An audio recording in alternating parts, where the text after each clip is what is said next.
And the clothing company was actually an underwear company. It's on to the pole. But before breaking camp, Peter has a sponsorship obligation.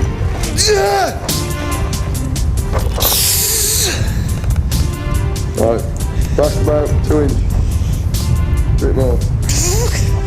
There, that's perfect.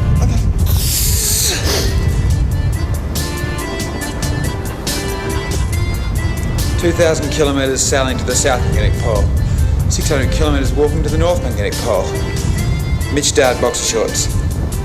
Nothing should hold you back.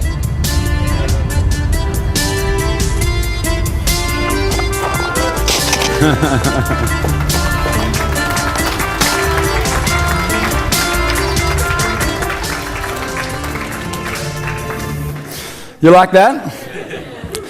You know the cameraman asked me to film it again. I won't tell you what I said to him. Now the next day we got there. We got to the North Magnetic Pole. And you know that we couldn't carry sugar on that expedition. Sugar's heavy and it gives you energy. But there's no amount of sugar I could have carried on that sled, an 86 kilo sled. There's no amount of sugar I could have carried on that sled that could have given me the energy that I got from the one thing that I carried. And the one thing that I carried in that sled that gave me all the energy I needed to make sure that I wasn't first, but I wasn't last, I was there. And all that was an image, a symbol of this great country, the Australian flag. And a kid from the bush with a scar and a dream that wouldn't go away, despite health, despite finances, despite political pressure, despite family pressure, a dream that wouldn't go away, became the first Australian to the North Magnetic Pole in 1998. And he raised $2 million for the National Heart Foundation in the process.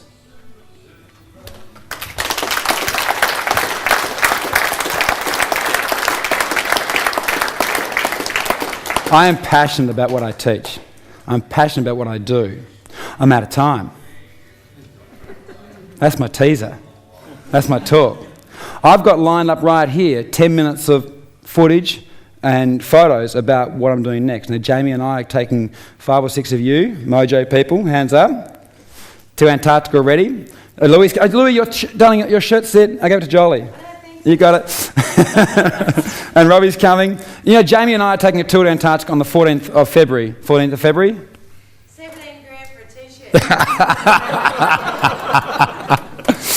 And then we're taking 20 people on this unbelievable trip to Africa in September.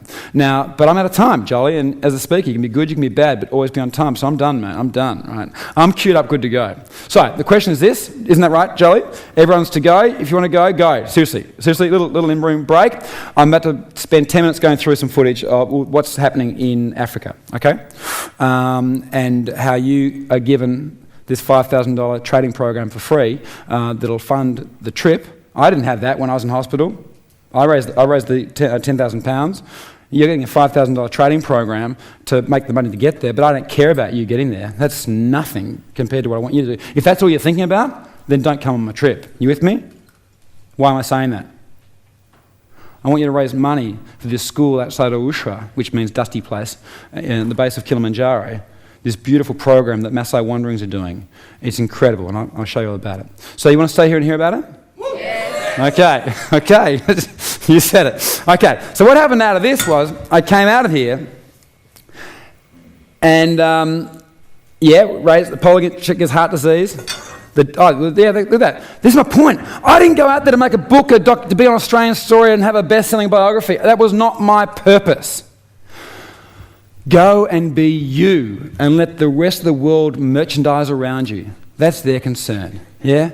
Just be you and let them follow. So again, remembering that all these stories I just told you were being told to me by my doctor friend Andrew, reminding me about when I used to have mojo. And the question to you is, have you ever thought of a time in your life where you've lost your mojo? And now I think you know that you're curious about where it is and you want to get it back. And the recipe for results is the same as making settler's shortbread. You know, as I said, on the normal cycle. Flour, sugar and butter. And that's the formula, time and time again. So I found the formula works. So what I did is I thought I'd do, well, if I'm going to be me and what I'm really passionate about, I want to teach fathers and sons to have a really good connection. I'm going to take them out of their domestic home front, away from mummy, and I'm going to teach them to be men. A rite of passage through manhood. So I took 14-year-old boys out into the wilderness with their father, rite of passage. And then I took that same formula to the corporate market, and they loved it too. And the next thing you know, I'm getting every major bank, every major insurance company in Australia, they're all loving it. And the next thing you know, I'm lecturing at Victoria University at the Master of Finance program and the MBA program. I didn't go out there to do this stuff. I was just being me. But then they decided to merchandise around what I was doing. And this is not my story. This is your story. This is about what 2010 looks like for you, just being you. So I went and wrote a program, bring it all together. And I won't go through it in great details because we can talk tomorrow. Come and see myself and those people with these T-shirts tomorrow. They know all about it because we've been working through it, haven't we, on our webinars? We build networks, don't we? Hang out with these guys on the phone. It's like, night, Jolly, night, Johnny boy. This goes on for half an hour. It's like, I'm paying the bill. You hang up. Anyway. We have a webinar every second week, okay? There's a whole lot of, all over Australia and New Zealand. It's really cool, okay? This is my program. I'm passionate about it. This is the whole Compass program encompassed. The Lucky Life Formula. The reason I call it the Lucky Life Formula is I was sick of everybody telling me how lucky I was. They looked at my life and thought, it's so lucky. There's no luck in it. It's just this formula. And if a formula works, you apply it again and again and again. So you get that, okay? You get that. So I took that, here's a little expert from him, just quickly. It's about you reading your body. If at least we get you to slow down and actually say it out loud, then that slows the process down already. And then one stage beyond that is to actually write it down, because we write slower than we speak and we speak slower than we think. So write it down. Write down this perfect world, what it looks like, what it smells like, who you're with, who you're being.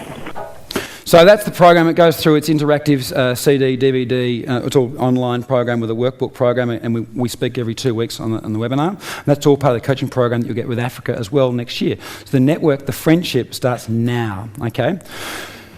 That became a whole mentoring program, one-on-one mentoring program. I've got many, many mentors. I won't go through that now. Other than I want to just show you, I'll show you George's quickly, one little example. I mean, any one of them you could see. Look, it's really, obviously he says I'm good, right? That's not the point. This is the point. He sends me this photo, right? He's unboxing. I fought heavyweight at Coburg Town Hall last year before.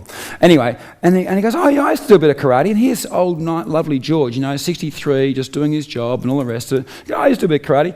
And he sends me this photo and he goes, yeah, well, I just jumped 10 people and did a triple cat roll and a flying kick, and I'm a triple black tip Dan taekwondo. And I said, George, get that photo right now. I mean, right now, and put it in your foyer and put these words beneath it. My greatness is ahead of me. My greatness is ahead of me.